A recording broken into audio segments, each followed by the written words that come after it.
¿Cómo les va?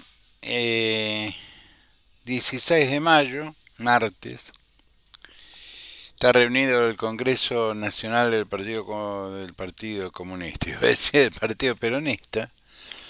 Eh, es importante que se reúnan. Básicamente son funcionarios, gobernadores, intendentes. Eh, ya hubo un pedido formal para que Cristina sea candidata a presidenta. En fin, estas cosas que el peronismo genera cuando se reúne, información un tanto contradictoria. Pero hoy pasó algunas cosas que menores y quiero hacer un comentario general y no mucho más. Gracias por los comentarios del video de ayer, los agradezco mucho, los agradecí a todos con un corazoncito y un like, algunos me faltan algunos.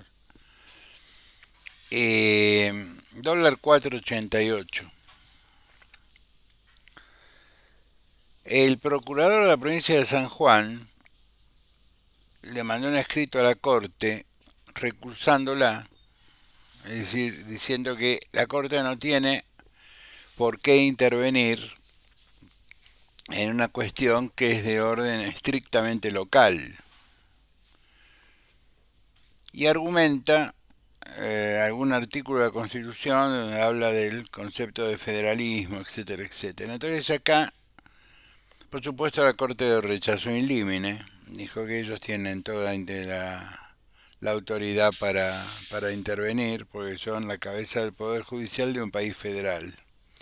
Pero este caso simultáneamente levantó la prohibición de votar en Tucumán, porque la causa por la cual prohibía la elección de Tucumán desapareció, por lo tanto se devenía en absurdo mantener una prohibición cuando Mansur, que era el sujeto al cual se le prohibía participar, renunció a hacerlo. Sí, se bajó. Eh, Terminado el conflicto, la Corte levantó la medida cautelar. Pero se produce una discusión interesantísima que me gustaría compartir un minuto con ustedes. El resolutorio de la Corte, en los casos Uñac y Mansur, habla del artículo primero de la Constitución Nacional. Es decir, habla de qué somos. Y por primera vez en muchos años, la Corte le plantea a la política que empieza a entender qué es lo que realmente somos. Es casi un juego psicológico que nos invita a hacer la Suprema Corte de Justicia, no solo a los partidos políticos, sino básicamente a los ciudadanos. Carlos Fay sostenía que la Corte, aún en aquellos casos que tenían que ver con circunstancias particulares, cuando fallaba, le estaba mandando un mensaje a la sociedad. Y Carlos Fay era un gran jurista. ¿Cuál es el mensaje que la Corte le manda a la sociedad con el tema Mansur-Uñac? Del cual un diputado, un correligionario, se dio cuenta y presenta un escrito ante la misma Corte con los argumentos de la Corte, solicitando se le impida participar al señor Gildo Infran en una nueva elección en la provincia de Formosa. Y esto del artículo primero, ¿qué es la República Argentina? Y el artículo 2, ¿cómo consideramos a la República Argentina? Somos una república representativa, republicana y federal. Representativa porque logramos nuestra administración legislativa y administrativa mediante elecciones. Es decir, gobiernan representantes de la sociedad. Presidente, senadores, diputados, gobernadores, etcétera, son representantes. Esta es la base misma de la República, el poder votar, el poder decidir, el que haya pluralidad de voces. Entonces lo que hace el correligionario y colega de la provincia de Formosa es pedir la declaración de inconstitucionalidad de un artículo de la Constitución de Formosa que elimina esta posibilidad. Porque este artículo de la Constitución de la provincia de Formosa dice que el cargo de gobernador se podrá ser reelecto las veces que el muchacho quiera. Es decir, que no hay un límite en la reelección del gobernador. Esto presupone que le estás dando al administrador del Tesoro provincial, que le estás dando al que administra, al que tiene el poder, la posibilidad de no irse nunca más. A eso me parece, lo que definía Mauricio Macri cuando hablaba de un feudo. Entonces, la Corte nos dice que el sistema representativo republicano y federal está vigente, que lo tenemos que hacer cumplir. Y se metió en una situación que es de fácil comprensión. La Corte está por encima de las Cortes provinciales porque es no solo la cabeza del Poder Judicial, sino porque es la máxima responsable y garante del cumplimiento de la Constitución Nacional. Y por esas cosas que hacía el alemán Hans Kelsen, la famosa pirámide, la prelación de las normas, o la importancia de las normas, o el valor jurídico de las normas, todavía en la Argentina, aún en un gobierno kirchnerista, la Constitución Nacional está por encima de las constituciones provinciales. Entonces se abre una posibilidad interesantísima donde nuevamente la justicia, los abogados, los juristas,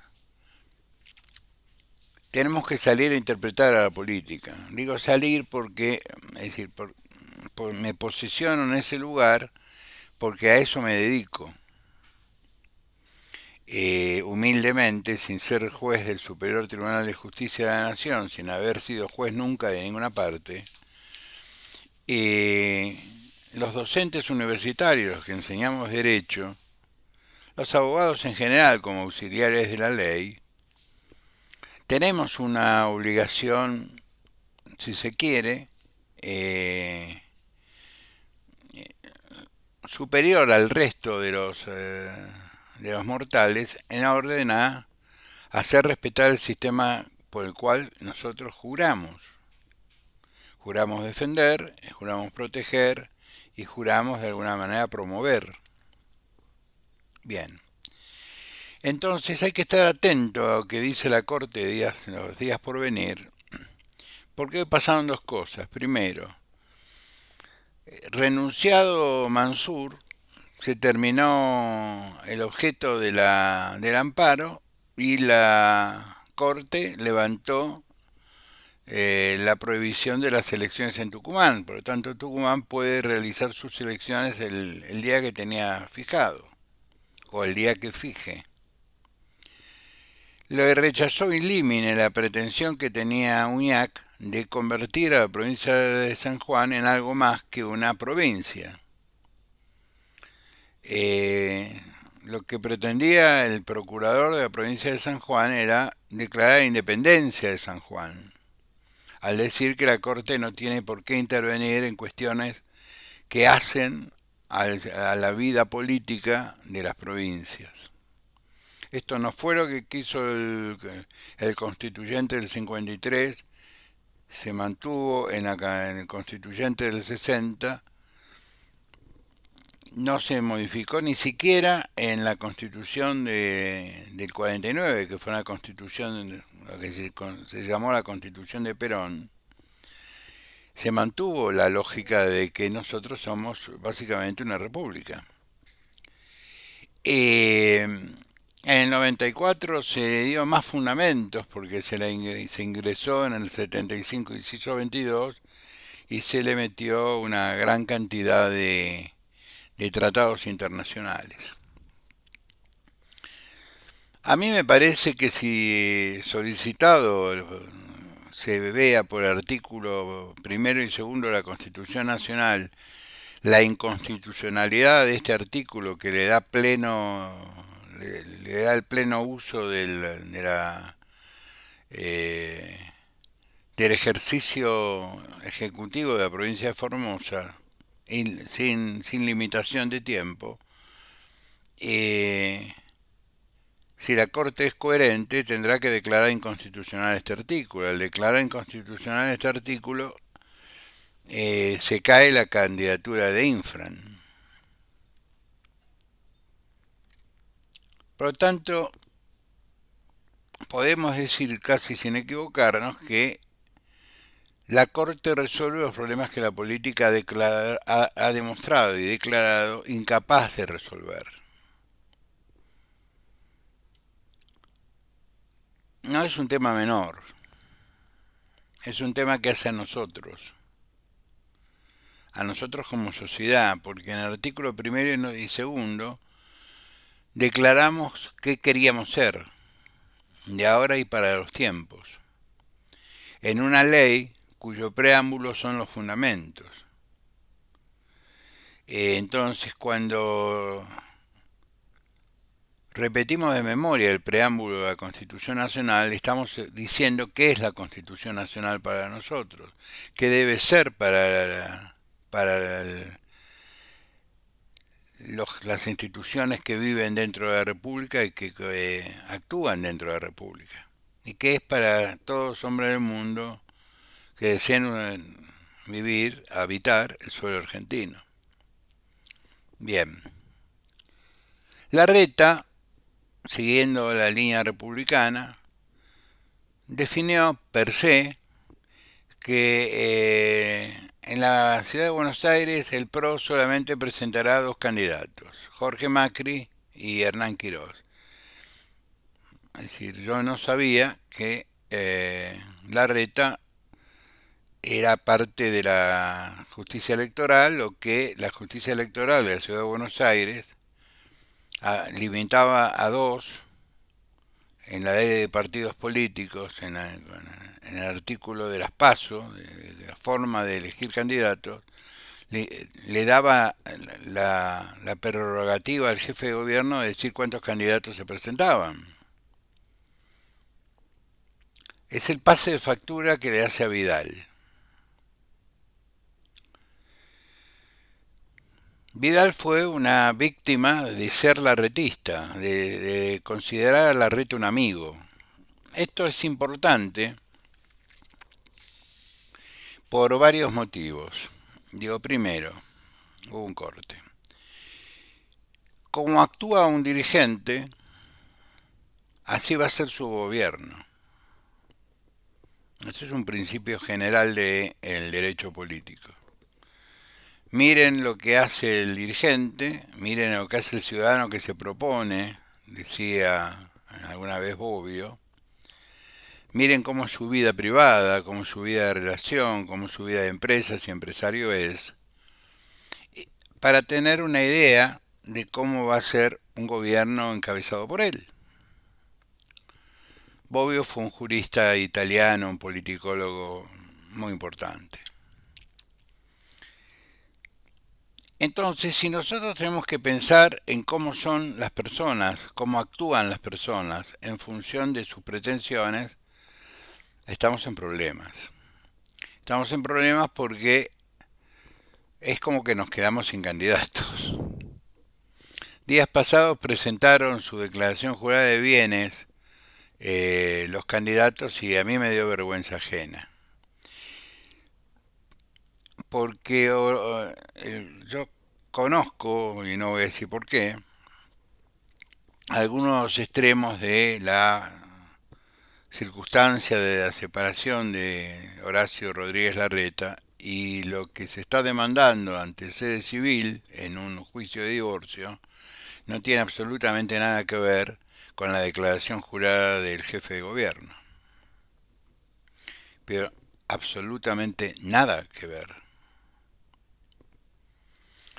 Y que Patricia Burrich me dice que tiene menos de $100 en guardados, también me da un poco de pena. Porque entonces la pregunta que surge es ¿quién le financia la campaña a Patricia? Pregunta que antes, yo diría después del 83, nunca nos hicimos, pero nos deberíamos siempre haber hecho esa pregunta como ciudadanos. A ver, flaco, ¿a vos quién te financia? Porque una campaña es mucho más ahora. Las campañas antes era más tiza y carbón. Era más la voluntad de la gente. Según YouTube, el promedio de edad de la gente que a mí me escucha es más o menos gente de mi edad, un poco más chica, pero no mucho más chica. Por lo tanto, nosotros sabemos cómo era la política en la década del 70, cómo era la política en la década del 80, en el 82, cuando los militares nos dieron permiso para elegir nuestros propios gobernantes. Era tiza y carbón. Se pintaba a la cal las paredes, se pintaba con ferrite los nombres, había más participación de la sociedad en los comités, en las unidades básicas, en los centros cívicos. La sociedad participaba, se hacían rifas para juntar unos mangos, las recorridas de los dirigentes eran a pulmón, alguien prestaba el auto, prestar el auto, la nafta, etcétera, etcétera, y llegábamos a los pueblos y los comités nos invitaban a comer, se dormía en alguna casa, es decir, esas eran las recorridas que se hacían en la década del 80. Después todo se hizo mucho más sofisticado, entonces empezaron a aparecer los empresarios, para dar algún nombre, que te prestaban un avión, que los empresarios que te depositaban dinero en las campañas, aparecían los jefes de campaña que entre las cosas que tenían que hacer eran coordinar las donaciones, para ponerle algún nombre. Después empezó la sofisticación en la década del 90, donde los cargos empezaron en los cargos menores, en concejales, etcétera, etcétera, tenían mucho que ver con la plata que vos ponías. Esto no lo puedo probar, pero es parte de la leyenda urbana. Pongámoslo en un capítulo, la leyenda urbana. Dícese, o me han contado, o fuentes que no puedo revelar en mi condición de periodista o de abogado, me han dicho en mi privado estudio que los cargos de concejales en los partidos chicos, en los partidos grandes no se podía porque ahí había competencia, pero en los partidos chicos, los nuevos, qué sé yo, los cargos se compraban, es decir, yo pongo, ¿cuánto vale ser concejal? $20.000, acá están. Listo. Compro los afiches, que yo voy primero en la lista. Después esto fue yendo más hacia adelante, y todos sabemos que esto llegó a diputados nacionales, qué sé yo, y luego se convirtió en una inversión, porque el Estado le devuelve a los partidos políticos que reconoce un dinero en función de la cantidad de votos que recibe. Había un famoso candidato en Capital Federal, Biondini, que se presentaba a todo, a diputado, a presidente, a senador, expresaba la extrema derecha, lo que hoy sería Milei sin discurso economicista o económico. Biondini era más nacionalista puro. Biondini hacía de esto un negocio personal, porque le pagaban determinada cantidad de plata al Estado por la cantidad de votos que sacaba. Y el partido de Biondini era Biondini y dos socios más, que desapareció cuando hubo una crisis en la repartija de ese dinero entre los dos socios, entre los tres socios que eran el partido de Biondini.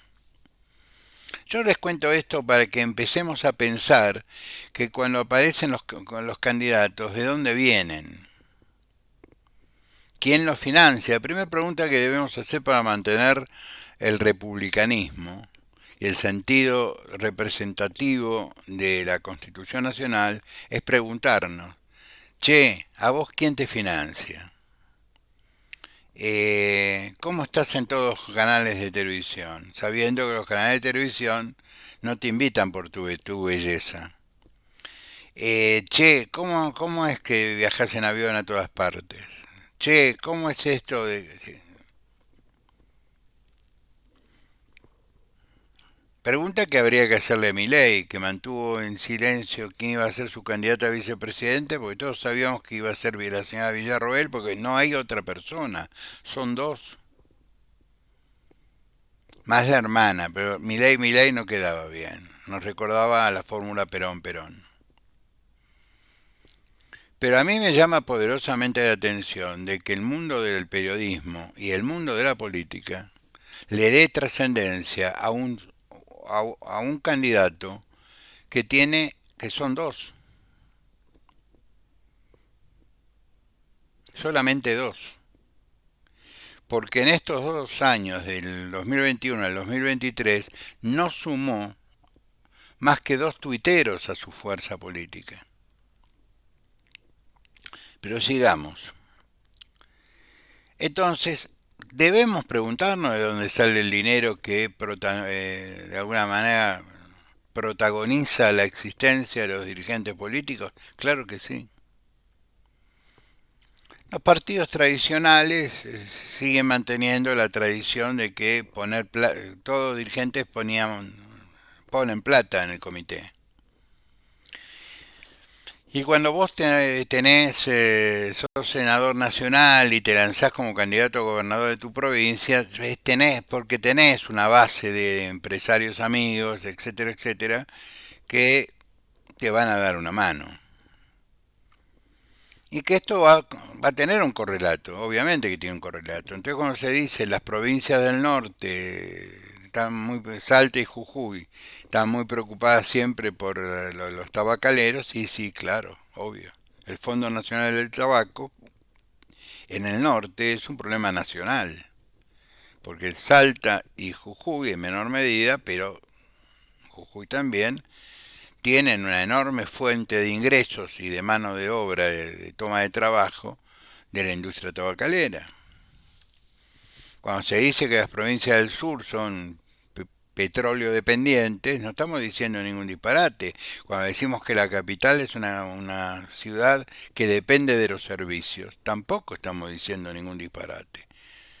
Entonces ahí las empresas ligadas a los servicios, a los shopping, etcétera, etcétera, etcétera, y a otras cosas, tienen intereses, y esos intereses se expresan en los candidatos que eligen. Que sí, a mí lo de Larreta y Vidal me da mucha pena. Primero, por la decisión fascista de Horacio, de decir él, per se, quién puede o no ser candidato dentro del PRO. Yo que María Eugenia me presento igual, presento el papelito en la justicia electoral de la ciudad autónoma de Buenos Aires y decime que no. Yo no entiendo por qué Patricia Burrich no interviene y dice, no, pará, en el PRO eh, todos podemos ser. Más allá de que decidamos nuestros candidatos por encuestas, etcétera, etcétera, la base de un partido político, por la ley de los partidos políticos, la organización de estos, es que cualquiera que reúne las condiciones de afiliado y de antigüedad en algunos casos, que es el caso de María Eugenia, si fue gobernadora, puede ser candidata a jefa de gobierno. Si fue diputada nacional por la ciudad de Buenos Aires, puede ser jefa de gobierno. Lilita Carrió dice, si lo bajan a Quirós, yo armo lista propia. Pero ya salió su socio, Horacio Rodríguez Larreta, a imponerlo. Bueno, Jorge Macri y Quirós. Por lo tanto, no vamos a tener la suerte de contarle las costillas a Lilita Carrió. Otra extorsionadora profesional. Otra mujer que algún día la política le debería preguntar, Lilita, ¿de qué vivís? Porque cuando uno es público, un hombre o una mujer es pública, entre las consideraciones que hay que tener es que pierde la privacidad de sus ingresos. Como verán, estoy juntando amigos. Estoy preparando para mis amigos el día de mi cumpleaños, en el mes de julio, que me voy a Buenos Aires con Anita para ver a mis hijos y mis nietos, para festejar mi cumpleaños número 69. Eh, Cuando me junte con los amigos de la capital federal estarán listos para lincharme, pero bueno, si no digo la verdad, ¿para qué hago este programa? La canasta básica aumentó casi un 7%, hoy para vivir dignamente, para comer, ¿no? 200.000 pesos por mes. No sé si se enteraron, el Papa intervino Cáritas, porque Cáritas es un escándalo. No Cáritas de Buenos Aires, Cáritas en general. Cáritas se ha convertido en dicen los diarios italianos, en una lavadora de dinero non santo. El Papa intervino. Y no solo intervino, hizo una declaración respecto a la mística, a los conceptos del misticismo, interesantísimo. Yo les sugiero que lo busquen en YouTube. Eh, Tiene un título medio escandaloso, el Papa pide perdón, no, no, no. El Papa no pidió perdón, el Papa explicó los límites del misticismo. Que Dios hay uno solo. Es decir, también volvió a las fuentes, de alguna manera, al Deuteronomio, cuando dice, eh, Dios hay uno solo. Por lo tanto, adorar a más de una figura es como está fuera del canon, por decirlo de alguna forma. A mí me encantaría, y esto es una expresión de deseo, los amigos y amigas católicas, católicos, sabrán comprender que lo mío es un deseo, que este Papa ingrese, hablando ex cátedra, es decir, hablando desde la silla petrina, desde el papado, ingrese le dé categoría de canónicos a los textos de Nag Hammadi de Egipto y a los evangelios de Tomás, Pedro, Magdalena, aún el de Judas, que es bastante fantasioso, pero si pensamos que millones y millones y millones de personas creen que una persona generó una resurrección después de 3 días y ascendió a los cielos, y lo hacemos por fe, se hace por fe, podemos perfectamente creer en el Evangelio de Judas. Esto sería un gesto de apertura enorme. En el caso de Magdalena sería más complicado porque le daríamos a la mujer un rango que la Iglesia Católica no le reconoce. Pero estamos en el siglo XXI. Y quería dejar para el final una cosa de la farándula, pero para mí que tiene que ver con el derecho y la república. Hace 5 años atrás, una ignota actriz que había participado siendo adolescente en una serie infantil, Patito Feo creo que se llamaba, en un canal de televisión, demandó a un actor mucho mayor que ella por una violación ocurrida muchos años atrás. Y esto generó el movimiento de los grupos feministas, las actrices movilizadas con el pañuelo verde, vestidos de negro, marchando y movilizó toda la psicopatía que anda suelta por allí, la unificó en lo que llaman las comunidades, los colectivos, por decirlo de alguna manera. Es decir, Telma Fadín, que creo que así se llama, metió en un mismo lugar a toda la locura que andaba dando vuelta. En este sentido, desde acá mi agradecimiento a la actriz, si podemos definirla de algún modo. Por supuesto le arruinó la vida al señor D'Artés, que se tuvo que ir del país. Porque vamos a decir sinceros, la Argentina no te da garantías en este tema. Pero bueno, es una opinión personal la mía. Se tuvo que ir del país.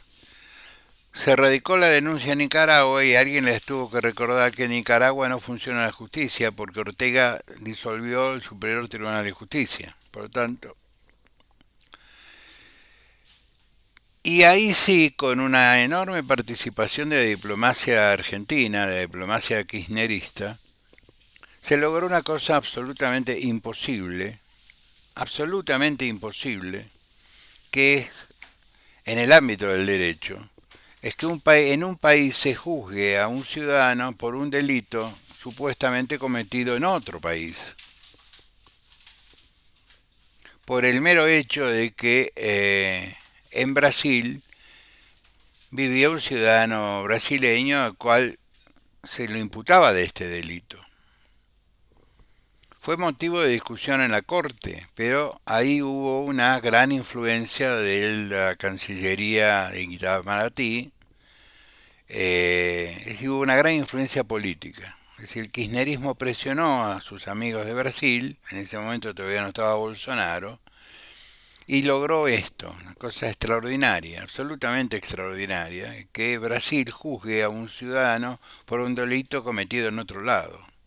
Porque entre las condiciones para analizar un delito es la territorialidad, la jurisdicción donde se comete. Porque hay delitos que en una jurisdicción no son considerados tales y en otras son considerados tales. ¿No es cierto? Muy bien. Consiguió la, la comunidad, los colectivos que apoyan a esta señorita, que se la juzgara en Brasil, en San Pablo, en un juzgado federal. Eligieron San Pablo porque ahí tiene radicada su domicilio este actor Juan D'Artés. Yo leí una traducción que me mandó un colega amigo, pese que el portugués es bastante parecido al galeico, es entendible para mí, pero me mandó una traducción al castellano hecho por un traductor oficial, son 52 hojas, con un formato bastante parecido a una sentencia en sede penal argentina. Se lo sintetizo brevemente. Ahí se hace una descripción de los hechos, según la señora Fadín, en las dos denuncias que hizo. Porque ella hizo una denuncia primero que tenía que el acusado había tenido un comportamiento determinado, lo que configuraba, podríamos decir, un delito más simple, abuso, sin, sin penetración, por lo tanto no había violación, abuso, una cosa así, manoseo, que luego en el 18 se transformó en una cosa mucho más grave, en acceso carnal, con violencia, etcétera, etcétera, etcétera. como pasaron muchos años y se apoyó todo mucho en la prueba pericial. El juez que dice, a ver, no tengo el cuerpo del delito, es decir, no puedo probar la conducta. En Brasil también rige este principio del delito, es una conducta típica, antijurídica y culpable. Una conducta porque alguien realiza algo, típica porque está definida en el código de fondo, en el código penal, y culpable porque de las condiciones del proceso surge la culpabilidad del acusado. Lo más sencillo que puedo explicar la teoría de Bacigalupo con respecto a la teoría del delito. Pero ¿qué dice el juez? ¿Qué es lo que importa? El juez tiene que apoyarse en los dictámenes periciales, tanto de él como de ella, más los testigos que ella ofrecía, más los testigos que ofreció él, y la prueba testimonial que ofreció él, más la prueba documental que ofreció él. Cosa que he visto que en las últimas horas nadie habla. Es como que hay un compromiso del periodismo argentino para no hablar de determinadas cosas. Ahora, si vamos a hablar de un fallo, tenemos que hablar del fallo en su conjunto. Hay prueba documental. Y usted me dirá cómo de una supuesta violación puede haber prueba documental. Sí, porque la hay. Independientemente de los peritajes que no le hacen ningún favor a ella, porque contradiciendo toda la doctrina psiquiátrica que es pacífica en el mundo, acá tratan de explicar que la violación y la violencia hace que uno olvide eh, el hecho que la produce. Yo podría decir que soy la prueba viviente que esto no es así, pero no voy a entrar en cuestiones personales, no he sido violado. Y debe ser una de las situaciones más desagradables que debe sufrir un ser humano. Pero por otras experiencias, digo, que se han vuelto absolutamente imborrables en mi mente, hasta en los detalles más chiquitos, más insignificantes. Y yo puedo repetir lo mismo dentro de 20 años. Lo que me pasó hace X cantidad de años lo puedo repetir porque está grabado a fuego en mi mente. Una violación genera eso también. Y Telma modificó abruptamente sus declaraciones. Primero ella entró a una habitación y fue víctima de un manoseo. Pregunta de rigor del fiscal hubiera sido ¿para qué entraste a la habitación de un hombre mayor? Pero esto sería victimizar a la víctima. Las chicas son libres de entrar a la habitación de un hombre mayor. Bien, yo creo que sí. Yo creo que el hombre mayor tiene que ubicarse en que es un hombre mayor. Mayor que la niña. A eso me refiero. Pero luego cambió abruptamente la declaración y dice que bueno, que en realidad ella no entró, él la introdujo, y en fin, una cosa muy desagradable para hablar por YouTube.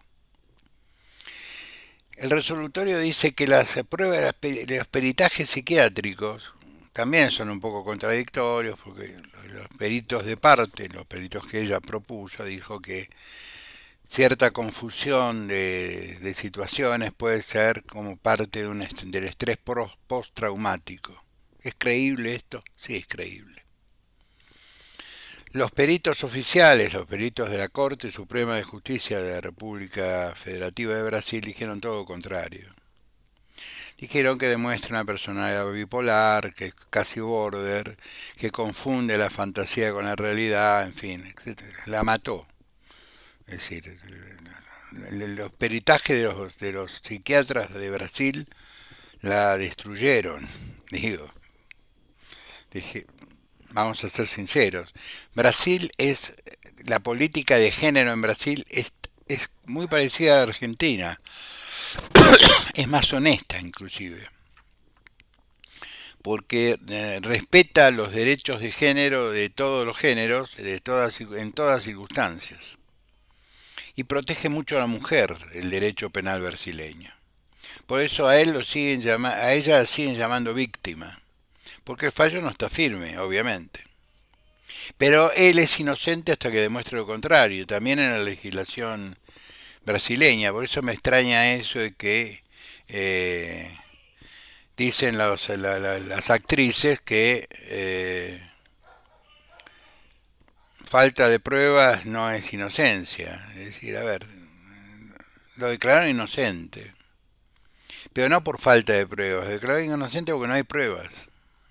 Es decir, no, el cuerpo del delito, por decirlo de alguna manera, es imposible probarlo. La víctima o supuesta víctima declara de manera contradictoria, aún así los testigos que ella aporta. Que alguna actriz que dice que era muy fogoso en las escenas, pero a eso no se puede decir violación porque nadie intenta violar a una persona, a una mujer en el medio de un set de televisión con 200 personas dando vuelta. Creo yo, al menos. El tipo era muy fogoso. Es un problema más que tiene que ver con el sindicato que con la cuestión penal. Pero no es delito ser fogoso en una escena de la televisión de ningún lugar. Suponiendo que esto también fuera así.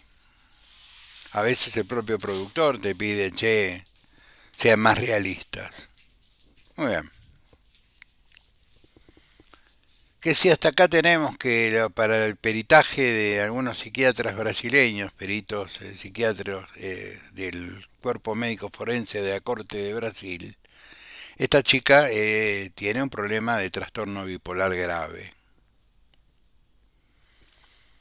Entonces estamos frente a que el hecho ocurrió hace muchos años y que alguien dice hay un trastorno bipolar grave. Pero hay prueba documental, que también habla el juez de la prueba documental. No le da una enorme trascendencia, pero la cita. La cita para su propia conclusión. Dice, una persona que ha sido violentada no manda mensajes amistosos, hasta amorosos, a su victimario. Esta frase yo la subrayé. Porque hubo posteriormente a la supuesta violación mensajes que ella enviaba a la cuenta del actor de carácter amistosos, digámosle. Si a mí pienso, si a una mujer la violan, no le manda a su violador una semana después mensajes amorosos o afectuosos, digamos, para que no haya confusiones. Esto es el Johnny Depp argentino.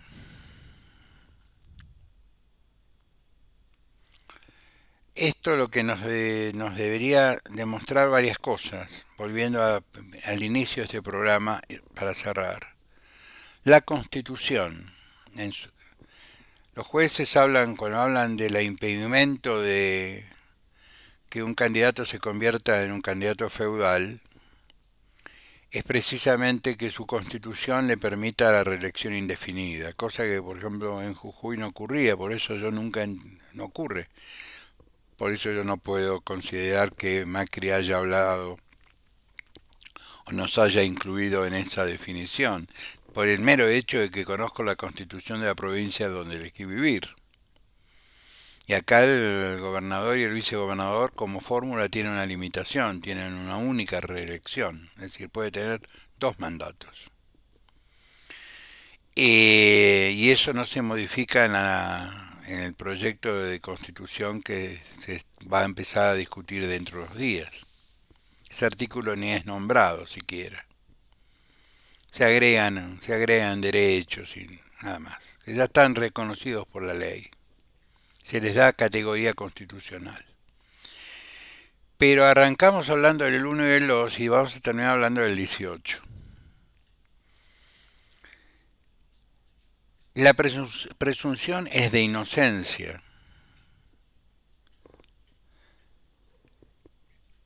Acá no hay indubio pro reo.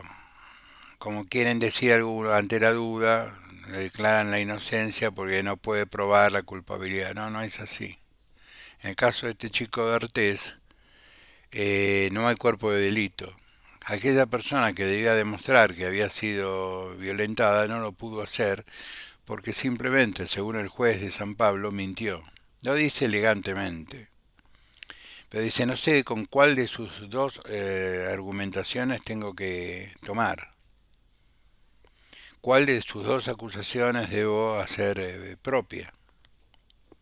Lo dice en términos jurídicos muy complejos, muy elegantes, hay que reconocer la buena pluma del colega, pero termina diciendo eso. Y hace suyo, dice, yo no puedo probar la verosimilitud de las declaraciones de la víctima.